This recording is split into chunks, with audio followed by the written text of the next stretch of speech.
ለአንድ ትልቅ ቢዝነስ ወይም ለአስቸኳይ ጉዳይ 500 ሺህ ብር ትፈልጋለህ። የትኛው ጋር ነው መጀመሪያ የምትሄደው? ወደ ባንክ ነው ወይስ ወደ እቁብ? ወደ ባንክ ቤት ሂደህ ወረፋ ይዘህ ከአንድ ማናጀር ወደ ሌላ ማናጀር ቀይረህ ኮላተራሎችን አሰባስበህ የግብር ዶክመንት አቅርበህ ወራትን መብሰልሰል፣ ወይስ የሰፈር እቁብ ውስጥ ገብተህ ያለምንም ቢሮክራሲ በአንድ ሳምንት ውስጥ ግማሽ ሚሊዮን ብሩን በእጅ መጨበጥ?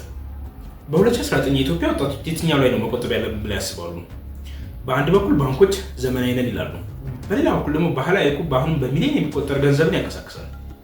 ታዲያ የትኛው ላይ ነው መቆጠብ ያለብን? ባህላዊ እቁብ ላይ ወይስ ዘመናዊ ባንክ ላይ? እውነተኛውንና ማንም የማይነግረን ድብቁን የፋይናንስ ሚስጥር ዛሬ በዝርዝር እናያለን። እስከ መጨረሻው ተከታተሉ። መጀመሪያ ከእቁብ እንጀምር።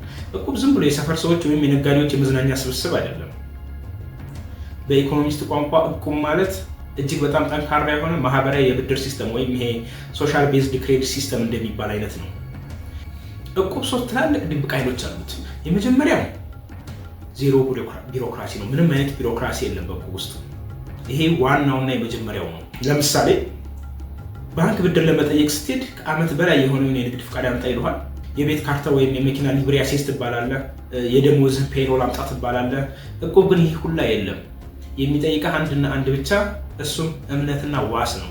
ዋስ ማቅረብ ወይም እምነት ሊኖር ይገባል። በማህበረሰብ ውስጥ ያለህ ጥሩ ስም ያለምንም ወረቀት በሚሊዮን የሚቆጠር ብር እንድትወስድ ያደርግሃል ማለት ነው።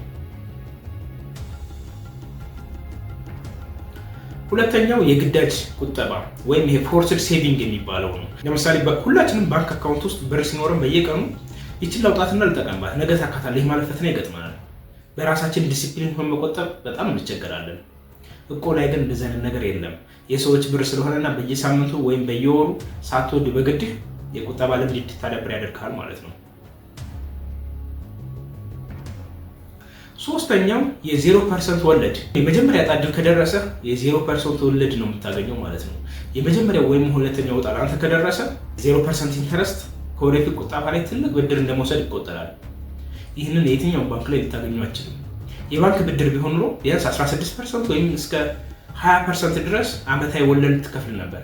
እቁብ ላይ ግን እንደዚህ አይነት ነገር የለም። በዜሮ ወለድ ሙሉ ብሩን ኪስ ይገባል ማለት ነው። ነገር ግን እቁብ ሁሉ ጊዜ ፋሲካ አይደለም። ባንክ ሙሉ በሙሉ መተካት የማይችልባቸው መራር እውነቶች አሉ። ባንክ ከእቁብ የሚሻልባቸው መንገዶች፣ አንደኛው ወይም የመጀመሪያና ዋናው የደህንነትና የዋስትና ጉዳይ ነው።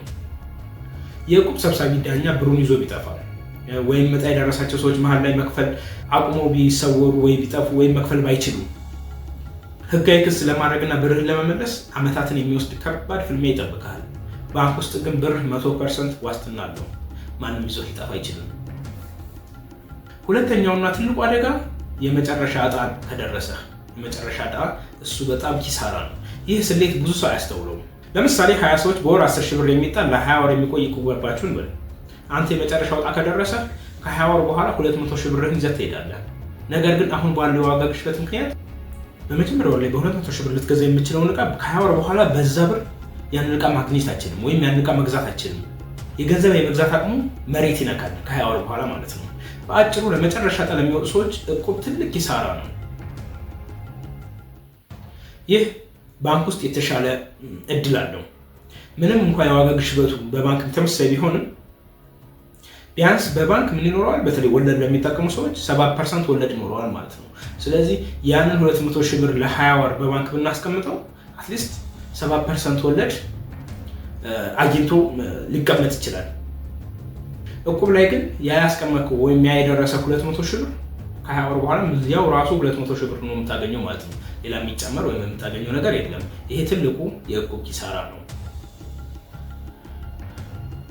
ታዲያ መፍትሄው ምንድን ነው? ቴክኖሎጂ አሁን የባንክና የእቁብን ድንበር እያጠፋው ነው። በአሁኑ ሰዓት በሀገራችን የዲጂታል ክፍያ መፈጠሩ አዳዲስ የቢዝነስ አማራጮችን አምጥቷል። ከነዛ ውስጥ አንዱ እንደ ዲጂታል እቁብ፣ ቨርቹዋል እቁብ እና ሌሎች የእቁብ መተግበሪያዎችን ባህላዊ እቁብ ወደ ስልክህ እንዲገባ ማድረጋቸው ነው።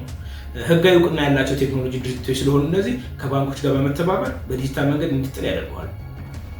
እንደውም ትልልቅ የግል ባንኮች የራሳቸውን እቁብ አካውንት መክፈት ጀምረዋል። ልክ እንደ አንበሳ ባንክ፣ አባይ ባንክ የመሳሰሉ ትላልቅ ባንኮች ያንን በእነሱ በኩል የእቁብ እንዲጣል መንገዶችን ጀምረዋል።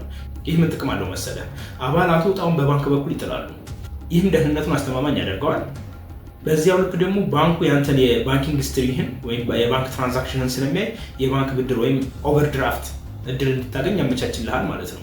ባህላዊ እምነትና ዘመናዊ ሲስተም በአንድ ላይ ተቀላቅሏል አሁን ላይ። ኦኬ፣ ስለዚህ የትኛው ይሻላል? ፈጣን ካፒታል ለሚፈልግና የአጭር ጊዜ ቢዝነስ እቅድ ላለው፣ ለምሳሌ ቶሎ ዕቃ ገዝቶ ለመሸጥ ወይም በአጭር ጊዜ ብዙ ብር ለሚፈልግ ሰው እቁብ ገብቶ የመጀመሪያውን ዕጣ መውሰድ በጣም አዋጭ ነው። ነገር ግን የረጅም ጊዜ ደህንነት ማረጋገጫ ያለው ትልልቅ የባንክ ብድሮችን ለማግኘት የሚደረግ ላይክ እንደ ቤት ወይም የመኪና መግዣ የሚሆኑ ብድሮችን ለማግኘት ባንክ ውስጥ ጠንካራ የባንክ ትራንዛክሽን መገንባት ግዴታ ነው። እናንተስ አሁን ባለው ሁኔታ የትኛው ላይ መቆጠብ ትመርጣላችሁ? እቁብ ወይስ ባንክ? የገጠማችሁ ጥቅም ወይም ኪሳራ በኮሜንት መስጫ ላይ አካፍሉ። ሁላችንም እስኪ እንማማርበት። ለቻናል አዲስ ከሆናችሁ ሰብስክራይብ በማድረግ የቻናላችን ቤተሰብ ይሁኑ። በቀጣይ ቪዲዮ እስከምንገናኝ